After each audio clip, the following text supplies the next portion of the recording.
What's up and welcome to another episode of Gizmo Slip Tech. Today we're taking a look at the latest phone from OnePlus, the OnePlus 6. We're going to be comparing it to Samsung's current top dog, the Galaxy S9 Plus. Now OnePlus has been known to be the king of the budget smartphones, but for once, has the budget king surpassed the top most popular Android smartphone out there? Today we're going to take a look at the design, the performance, the display, the battery life, and of course the camera quality. It's gonna be freaking epic.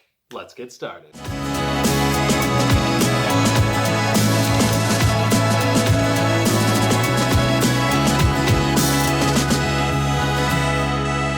Now I'm giving away an iPhone 10 for the month of June. If you want to enter that giveaway, I will have a link down below. Now, normally I would save talking about price until the end of the video, but because we're comparing a budget smartphone versus a top high-end smartphone, we're gonna talk about it first. The base model for the Galaxy S9 Plus costs $839, and that gets you 64 gigs of storage and 6 gigs of RAM. And you can get up to 256 gigs of onboard storage for $959. While the OnePlus 6 starts at $529 for 64 gigs of storage and 6 gigs of RAM. Now you can pay $100 extra and get 8 gigs of RAM and 256 gigs of storage. Now that's an average price increase of $320. Now normally most smartphones are similarly priced. You're buying an iPhone, you're buying a Samsung, you're buying an LG. They're going to usually be within about $100 of each other. But in this case, it's over $300. So you really have to take that into consideration when you're comparing these two phones. When it comes to design, the Galaxy S9 Plus is an elegantly designed phone and features a glass and metal build with excellent rigidity.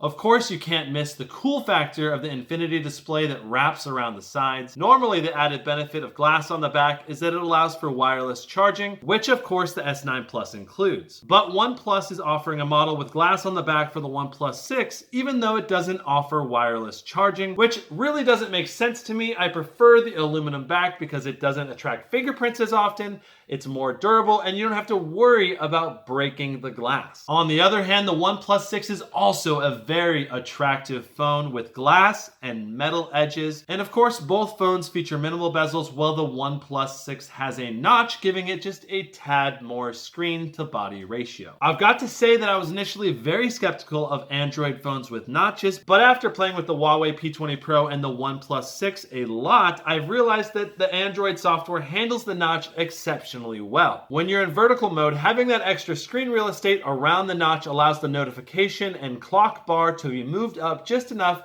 to give you that extra vertical screen real estate. And when you're in horizontal mode, it doesn't crop into any of your apps unless you specifically let it. As far as displays go, both phones featured gorgeous Samsung OLED panels and have incredible color, contrast, and max brightness for outdoor use. But there are some differences. The S9 Plus is rocking a higher resolution Quad HD Plus, while the OnePlus has a Full HD Plus. The additional resolution on the S9 Plus is nice, but I would argue that both phones have plenty of clarity and pixel density for day-to-day use, and you're really only going to notice the difference if you specifically look for it. One other thing to note is that while the curved edges of the infinity display look spectacular, those curved edges cause a lot of accidental touches and make it very hard to tap the edge of the display while trying to enter my calories into MyFitnessPal. I found the best solution for the accidental touches is having a slim and light case. I've found this one on Amazon for $12, and I've got to say it actually adds to the looks of the S9 Plus. I'll have a link to it down below if you'd like to pick one up. When it comes to performance, both phones have nearly identical specs with the latest processor and GPU,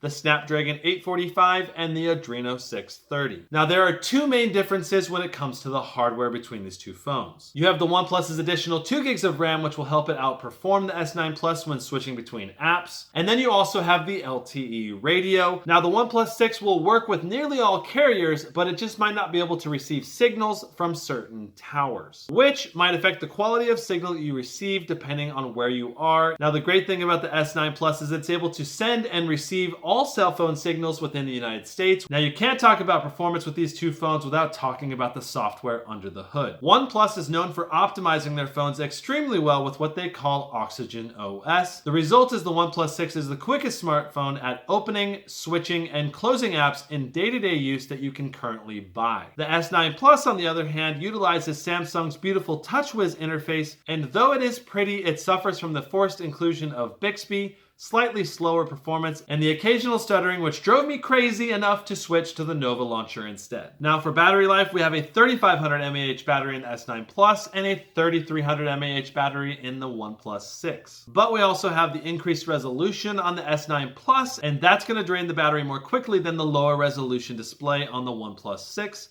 The end result is the OnePlus 6 will outperform the S9 Plus in the battery department by about 10 to 15%. Either of these phones will get 5 to 6 hours of screen on time if you have auto brightness enabled. If you have max brightness, you're probably looking around 4 to 4.5 hours of screen on time. It's time to talk about the cameras on these two smartphones. I'll be doing a full breakdown camera comparison in the near future. In this video, I'll be summarizing what I've found in my camera tests. Now, the Galaxy S9 Plus's camera is fantastic, and it's definitely in the top 3 smartphone cameras currently available, especially if you're looking to record videos. It features a dual aperture lens with an f-stop as low as f1.5 for great low light photos and creamy bokeh. It also has a telephoto lens for optical zoom functionality, a super slow motion mode, and a fantastic front camera for recording 1440p video when you want to record yourself and see how it's framed. The OnePlus 6 camera, on the other hand, is surprisingly great and is a big improvement over the OnePlus 5T. In broad daylight, it takes almost as good of photos as the S9 Plus, only lacking in dynamic range. The portrait mode is actually better because it's a wider angle and it comes really close to matching the S9 Plus's low light performance. The OnePlus 6 features better video stabilization, but it can't match the S9 Plus's detail,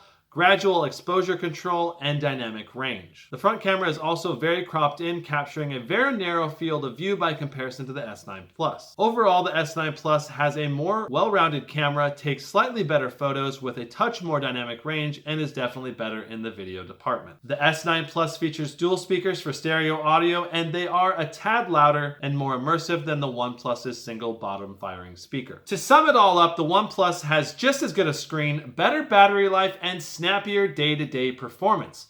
But is that enough to make it a better phone? In my opinion, it all comes down to what you value. If you really value that snappier performance and better battery life, and you don't mind having slightly lower quality photos, you don't miss the wireless charging and micro SD card slot, then the freaking OnePlus 6 is a way better buy and is actually authentically a better smartphone for you. But if you like having the most possible features in an Android phone currently available right now, the S9 Plus is probably the best phone to buy. Now, if you're listening carefully, I said for now, and that's because the ROG phone is coming out here this summer, and it's going to have an overclocked processor, as well as a 90 Hz refresh rate display, as well as a number of gaming functions that are going to be freaking epic. I recently released a comparison video comparing the ROG phone versus the Galaxy S9 Plus.